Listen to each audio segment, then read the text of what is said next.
be a great day.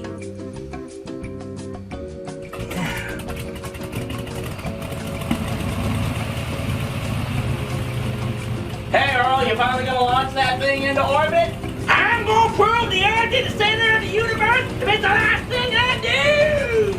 I'm banking my retirement fund on it being just that.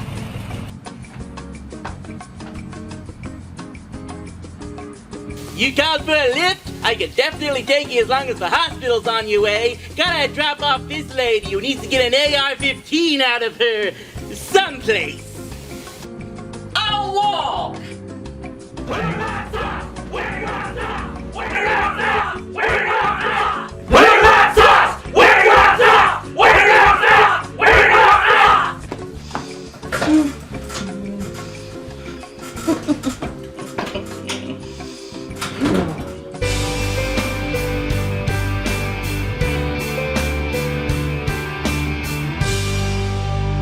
Welcome to TV Trash. So, there was a new Marvel movie that came out recently. Whoo! Look, I'm not gonna go and give away any spoilers just in case there's one person watching this video who still hasn't seen that movie. All I can say is, damn! Still, Avengers Infinity War was the perfect way to culminate a 10-year project from Marvel Studios that, let's face it, was never expected to work. This has been a decade of serial movie making we've never seen before, and it's definitely one I could have never seen coming, because I have long thought adapting comic books was best for television anyway because of the similar episodic format.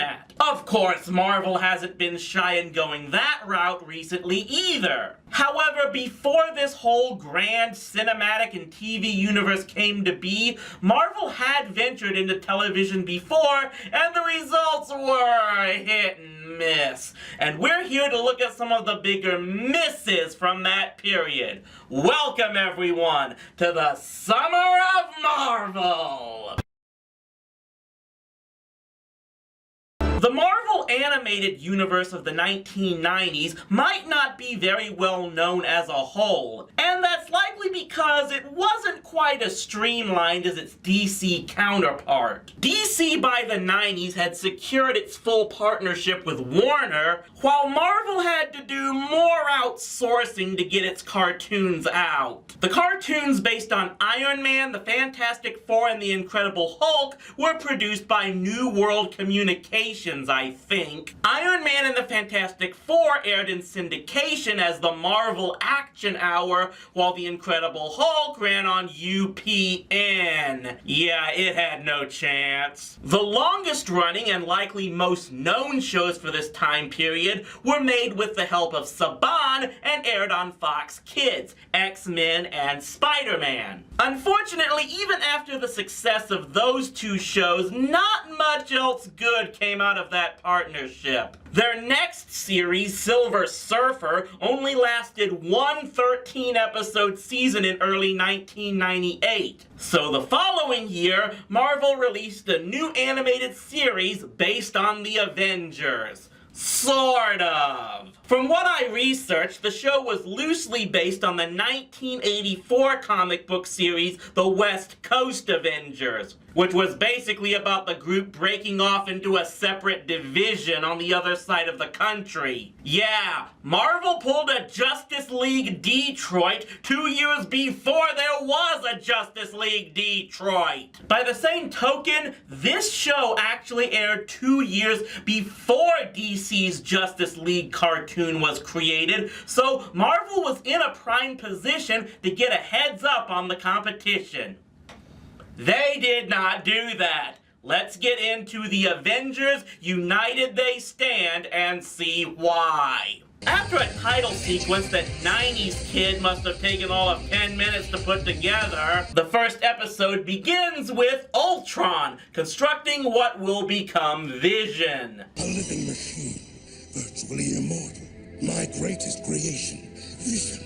You shall help me purge the world of wretched humanity. So, while he thought he was Pinocchio in the movie, he's an evil Geppetto in this one. We then move to Avengers Manor, where all the talk is about the Avengers meeting the President. Wait. The title of the episode was Avengers Assemble, and yet they're already assembled! False advertising! We then see the leader of the Avengers, Hank Pym, aka Ant-Man. Wait, what? Yeah, if you were expecting to see Captain America, Iron Man, or Thor headlining the show, prepare to be really disappointed. I mean, one could assume that they're operating out of Tony Stark's mansion, given that there's even a human Jarvis here. But for this pilot, we see none of the big three outside of a bunch of paintings, with nothing said in this episode of where they are. But hey, maybe we shouldn't have jumped to the conclusion that they would be in this show.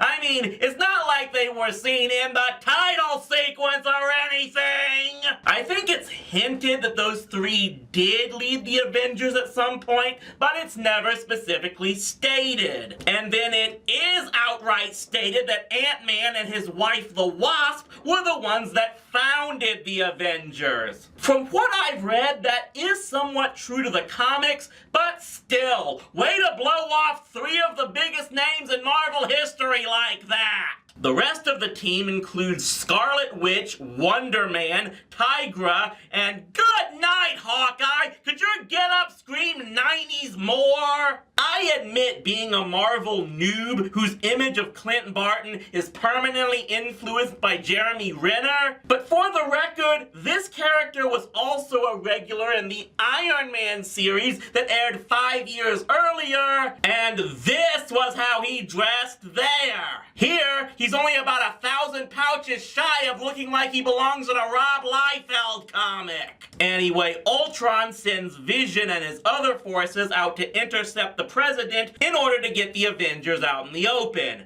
They naturally take the bait. Avengers, assemble!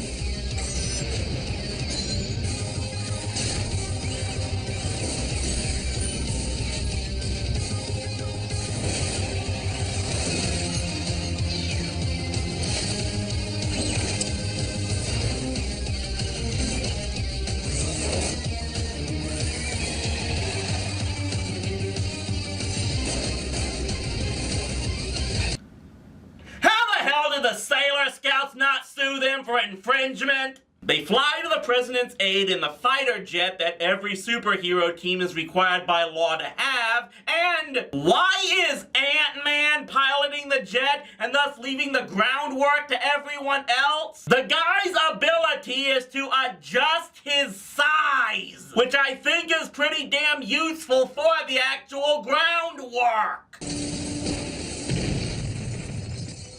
My arrow didn't make a dent! Arrow? That looked like a damn missile you aimed at him! God damn, the Autobots turned heel? Time for a tune-up. What the hell, so Hawkeye in this show is Bo Duke? They managed to draw back Ultron's forces thanks largely to the Falcon coming out of nowhere to help them, but the President gets injured in the whole scrum, which leaves the government all pissy at the Avengers, demanding that they find and add Falcon to the team or else things won't look good for them.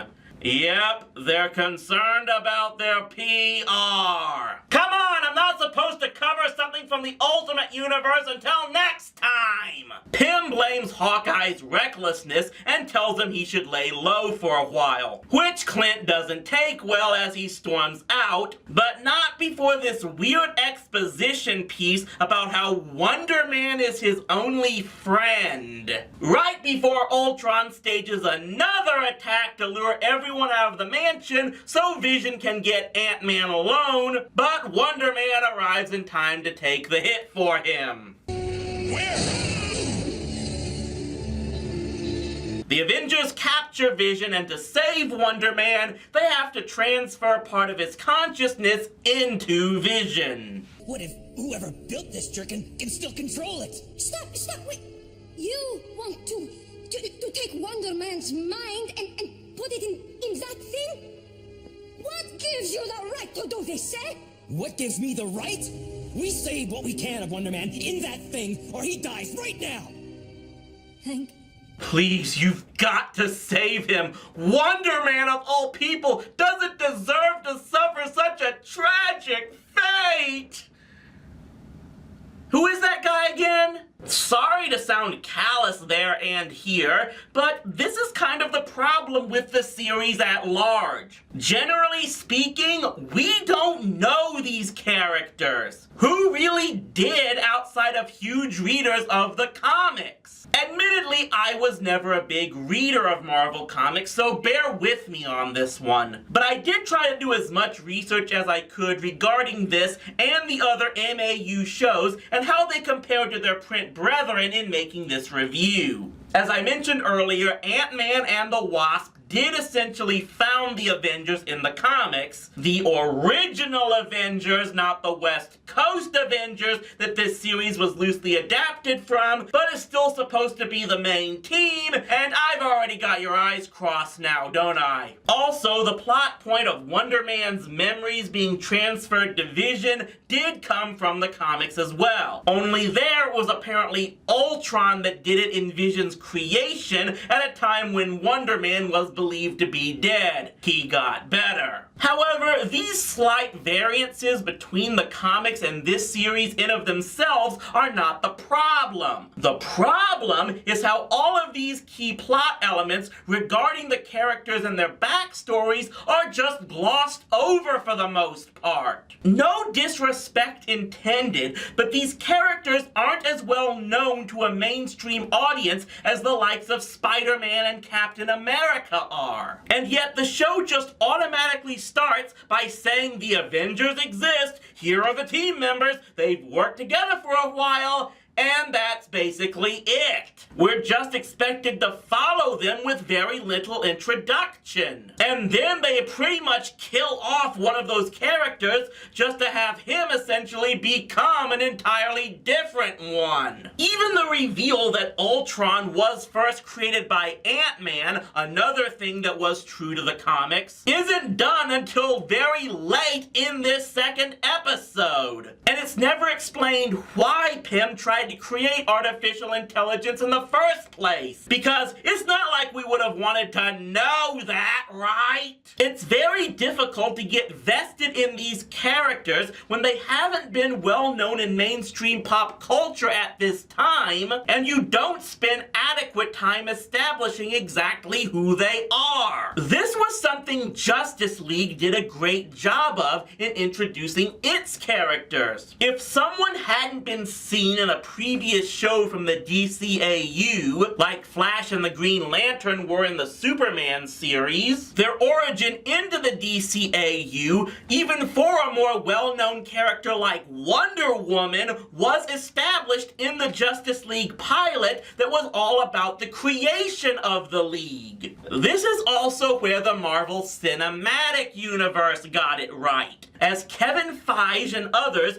made sure each movie right from the beginning and the introduction of new heroes and villains were all part of a grander plan to set up the Avengers of the movies. So even if you hadn't seen all of the previous movies by the time the first Avengers film came out, you could go back and see them to get that information. If any of these characters were established in previous shows of the MAU, fine, sorry that I didn't watch them in preparation for this, but I highly doubt that was the case anyway, because again, the producers of all these animated shows weren't exactly working together. And it makes even less sense that they wouldn't do more right from the start to tell us who these characters all are, because the creators supposedly wanted these characters in particular. It said licensing issues was the official reason why the big three of Captain America, Iron Man, and Thor didn't star in this series. Don't ask me how, Marvel's entire licensing history is a little nuts. But some people that were in production season have since said they didn't want any supposed big-name superstars on the team anyway. The irony there is that supposedly when the Avengers show was first pitched in 1997, it was turned down in favor of a Captain America series. That didn't get produced because of Marvel's bankruptcy issues, only for them to go with the Avengers series a year later once the bankruptcy issues started getting resolved. Yeah, sometimes the history of comic companies are weirder than the comics themselves.